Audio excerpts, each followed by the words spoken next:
From the fantasy armchair, it is the Fantasy Tyrant. Hey there, fellow fantasy football freaks. Welcome back to the Fantasy Armchair. Hopefully, you already saw the first two videos where I cover my top 10 rookie running backs and wide receivers. If not, check those out too. And let's not forget the quest to 1,000. Once I hit 1,000 subs, I'll pull the trigger on the two-prize Grandprize Giveaway, where you can win either this stitched, signed Keenan Allen jersey or a signed piece of merchandise from a star player of your favorite team. More details and all that on the video floating above my head. And please, subscribe if you haven't. Just click that word subscribe and you're all done. It's like the easiest thing you'll do today, right? I thank you all very much for your support. Now, as the title suggests, I'm going to be doing the top 5 QBs in this year's rookie class. Because, let's face it, there's only 5 QBs worth drafting at all, if that. Yeah, I'll be talking about a couple honorable mentions too. But honestly, this is one of the, if not the, shallowest pools of QB talent I've seen come out in a rookie class. Therefore, I'm going to change the format up a bit. No list, no classical music, just me going over my top 5 rookie QBs to draft in Dynasty.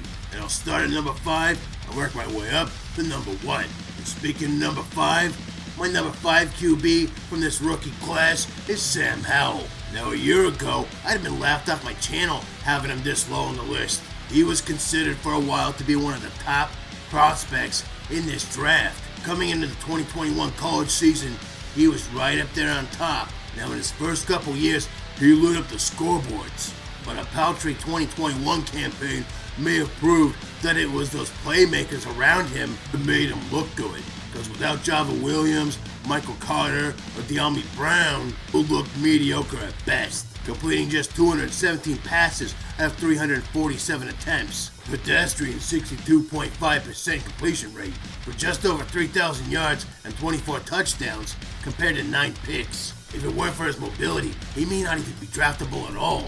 828 yards in 183 rushing attempts, scoring 11 touchdowns in the process. He did all of this in 12 games. Problem is, his athleticism saved his ass a lot in college, but that ain't gonna cut it in the NFL. He's not an elite enough passer or rusher. Good, but not great. NFL defenses will snuff him out real quick. He didn't run the combine and had an unremarkable pro day. However, he's only got Carson Wentz and his cavalcade of crap in his way of getting a starting gig. So yeah, he might have a shot. Now at best, he'll be a poor man's Josh Allen, and his floor is pretty much Baker Mayfield. And I may be being a bit generous here. Now if he does get a shot to start, he'll be teamed back up with his old college teammate, De'Ami Brown. That might help him out a little. And he's just one Carson Wentz injury away from starting. So that's practically inevitable. Mandis did do a good job picking up some assets and weapons to build around this guy. So he's worth picking up in the 4th round of the rookie draft. He could develop into a mid-level fantasy QB, and his mobility gives him a little upside. But he ain't Josh Allen or even Jalen Hurts, so temper your expectations. I wouldn't mind having him as a 3rd or 4th option in a 2 QB or Superflex league. Keep him in the taxi squad, see how he develops. But his huge year 3 drop-off and lackluster pro day performance tells me it's going to take him a little while to develop into like a mid-level QB too. I think he does eventually start in Washington, but it might be a year or 2, barring injury. Worth a stash if you have the room, but I wouldn't bust a nut over him. And my number 4 QB on this list is Matt Corral. He was also in the mix at one point for being the top QB in this draft. And when watching the tape on this guy and following the scouting reports, there's a lot to like about this kid. His top shelf accuracy and zip on the ball are coveted attributes. And his ability to throw in tight windows is going to be a hot commodity in the NFL. He's got quick release and throws a fast but catchable ball. And he's good at throwing from all angles. He's learned poise in the pocket and an ability to keep that focus when he's forced out. He's very accurate on the move as well.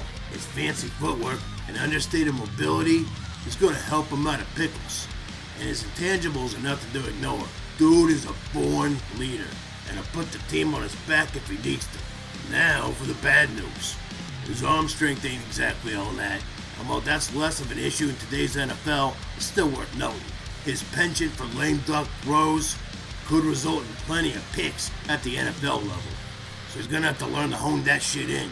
He needs to work on his progressions because he does tend to focus on his top target too much. And his timing and tracking need a little bit of help. He tends to throw to his receiver and not ahead of him, so the ball ends up behind him sometimes. He's got to protect himself better and not welcome so much contact when showing off his mobility. Because in the NFL, they'll hit your ass hard and he'll end up with an injury-prone tag real quick. Also, he landed in Carolina, where they've already got Sam Darnold starting, and not really much in the way as far as talented weapons are concerned. Their offensive scheme is basically feed CMC. From a fantasy perspective, this spells trouble, which is why I've got him at the number 4 spot.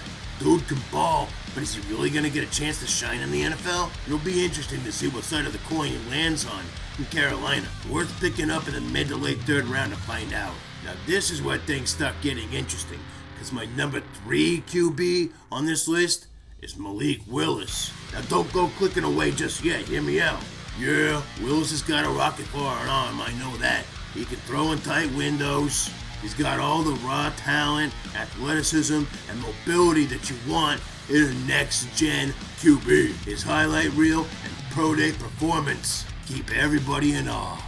He's a specimen at over 6 feet tall, 220 pounds. His size and build will keep him away from the injury bug, even if he sees a lot of contact from his use of mobility or because of that shitty-ass Tennessee O-line.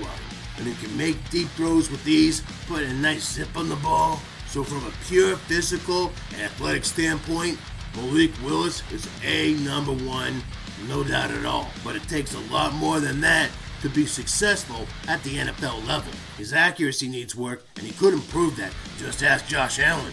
But the dude is cocky about his shit. He might be hard to teach. Like he'll stare down his receivers all the way just to mock defenders. Well, that shit ain't gonna fly in the NFL, son. Dude's gotta work on his pocket management. Not trying to play hero ball on every throw. Sometimes the safe option is the better one. He's gotta learn that. Now, Willis does show promise as a team leader as he seeks to elevate all the players around him.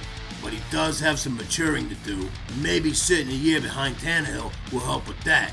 Now, Tannehill's still got 2 years on his deal for the Titans, and there ain't a goddamn chance in hell that the Titans are just gonna let that bum sit on the bench and collect a big-ass paycheck for nothing. Now, they could trade him, but I don't see them doing that until next year. Besides, Malik Willis needs a year to sit behind and learn and mature and grow. Polish up a little bit. Also, the Titans, of course, are a run-first team. Always have been, always will be. And as we all know, that team runs through King Henry. So not only is that going to limit Willis's production as a passer, but as a rusher as well. And in fantasy, his rushing ability would normally be a selling point, but holding that back holds his fantasy potential back as well. As an NFL move, Willis is in a good spot, but for fantasy, it sucks fucking donkey balls.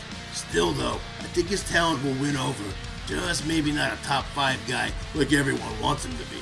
Now, if you think that was controversial, my number 2 QB out of this class is Kenny Pickett. Yeah, get used to it, because I'm going to do some version of that stupid joke every time. Shout out to you SNL fans out there who know who I'm talking about. Anyway, Kenny Pickett is number 2 on my list. Yeah, I know, I'm crazy for not putting him at number 1. But you should know by now, I don't just toe the line with the other fantasy analysts. I'll venture out on my own. I ain't afraid to do that. I stand by my picks. And a lot of times, it pays off. Sometimes, to be the best, you gotta go against the grain. So yeah, Kenny Pickett had a phenomenal season last season, I'll give him that. In the 5 years he spent at Pitt, the first 4 were pretty pedestrian, to be honest. It took him 5 years to put together one good year. Plus, he's a little old at the age of 23. He's got experience, poise, and leadership, sure. But he'll need more than that to be a true asset. Yeah, he's got the clearest path to fantasy production. Year 1 anyway. He's gonna start right away, and he's gonna be joining an already playoff caliber team. The Steelers have stacked him so many weapons at his disposal. He's got Deontay Johnson, Pat Freiermuth, Chase Claypool, and the new guys, George Pickens and Calvin Austin, as well as a premier pass-catching running back in Najee Harris. On top of that, he's pretty much at home there at Heinz Field as he played there as the stud QB for the Pittsburgh Panthers. So he's already got the whole city behind him. So with that and all those weapons and a consistent coach in Mike Tomlin, there's no reason that this kid shouldn't shine. Yeah, he's got small hands, but I'm not worried about that, just like I wasn't worried about that with Joe Burrow. He's got the size you like in a QB, standing 6'3", weighing 220 pounds. He's strong, he's built like a brick. He could take a licking and keep on ticking. Why the fuck did I say that? What am I, my dad? Anyway, he's highly experienced with a high football IQ and above average pocket awareness. He's accurate on the deep ball, throws well on the run, goes through his progressions with ease. Overall, a solid QB. From a fantasy perspective, he's got a lot of potential with all those stud targets. These are the reasons I still have him at number 2 on the list. But again, how much is he going to improve? The O-line needs a lot of work. I mean, bad O-line didn't stop Joe Burrow, but this kid ain't Joe Burrow. Pickett may be the first QB to return fantasy numbers out of these 5 guys, but in the end, he ain't going to be the best. Still worth drafting at the end of the second round, beginning of the third. He'll be a solid QB2 with upside, so that's going to help you out, especially in Superflex. Now we come to my number 1 QB in this rookie class, Carson Straw. I'm fucking with you. Desmond Ridder, okay, yeah.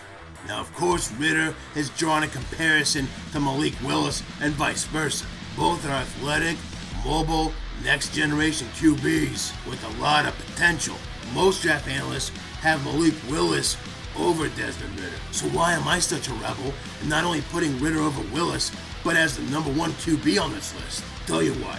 Now, as I mentioned a lot in the wide receiver video, landing spot can make all the difference.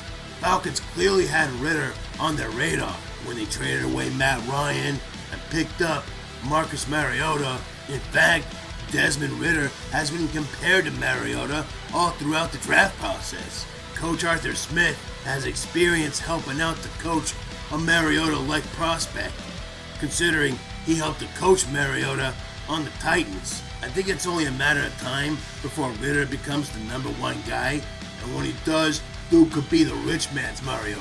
And the Falcons have been doing an okay job building around this guy too. They've already got sophomore stud tight end Kyle Pitts, and then in the draft, they added the top wide receiver, Drake London, and they just picked up a young and talented but underutilized wide receiver from Las Vegas in Bryan Edwards.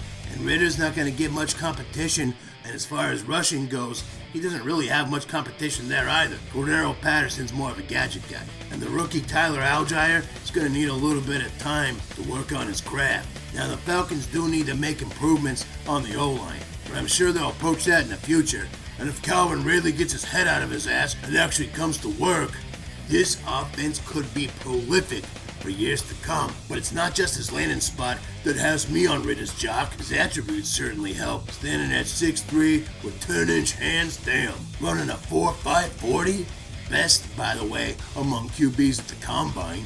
And at a college level, Ridder had a more solid body of work than Willis. Ridder shined when the spotlight was on him in Cincinnati. When Ridder faced tough competition, like against Notre Dame, where he put up nearly 300 yards of passing and 3 touchdowns on an 8th-ranked squad like that, yeah, he made the best of it. Plus, Willis's weaknesses are Ridder's strengths, such as reading defenses, handling pressure in the pocket, and progressing through reads. He ain't a long bomber, but he doesn't need to be in this offense. At this point, he's more mature than Willis and more NFL ready, and his skill set is more attractive than Kenny Pickett's. On a pure fantasy level, both in Dynasty and in redraft, Ridder is the number 1 QB in this class. The only question is, what if Atlanta decides to pick up one of the QBs in the better pool of QBs in next year's draft? That's the risk you gotta take with Ridder, but honestly, I feel like they're more prone to trade back and amass more valuable picks for the future.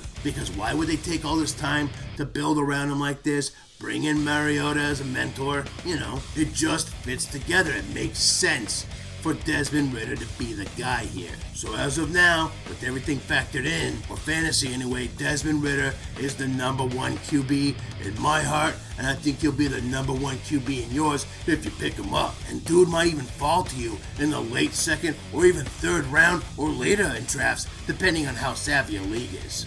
Don't pass him up. So there's my top 5. Go ahead and tell me in the comments how wrong I am. I can take it. I stand by my picks. This is football, so anything can happen. But when I think about it from a fantasy perspective, as of now, this is how I feel. Let me go over some honorable mentions real quick. Yeah, I teased about Carson Strong earlier, but honestly, this might be the only quarterback outside those top 5 that's worth a damn.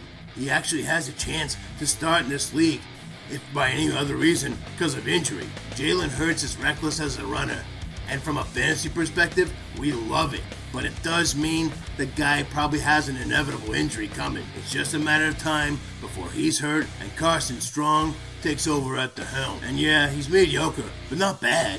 He's a serviceable QB, as we like to say. Especially in 2 QB leagues, this guy's worth a stash. And Bailey Zappi, just a backup.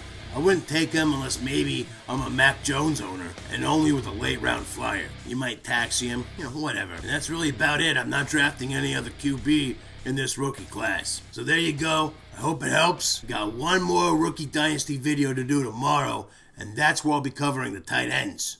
Thank you all again for your support, hitting the like button, hitting subscribe, sharing with everybody you know. Let's help the hashtag Tyrant Gang take over the world, or at least the world of fantasy football. Because this level of bold analysis, you ain't gonna find it anywhere else. And I let my accuracy speak for me. Am I crazy? Yeah, crazy like a fox. So win along with me and help others too by sharing this with everyone else. Don't be so stingy. Don't keep all this to yourself. I know you want an advantage, but hey, that's what Patreon is for. Check out that link in the description if you want me as your personal fantasy cheat code. Thanks all again for watching. Hit like, subscribe, all that shit. I'll be back tomorrow with the tight ends. Until then, I'm out. Peace.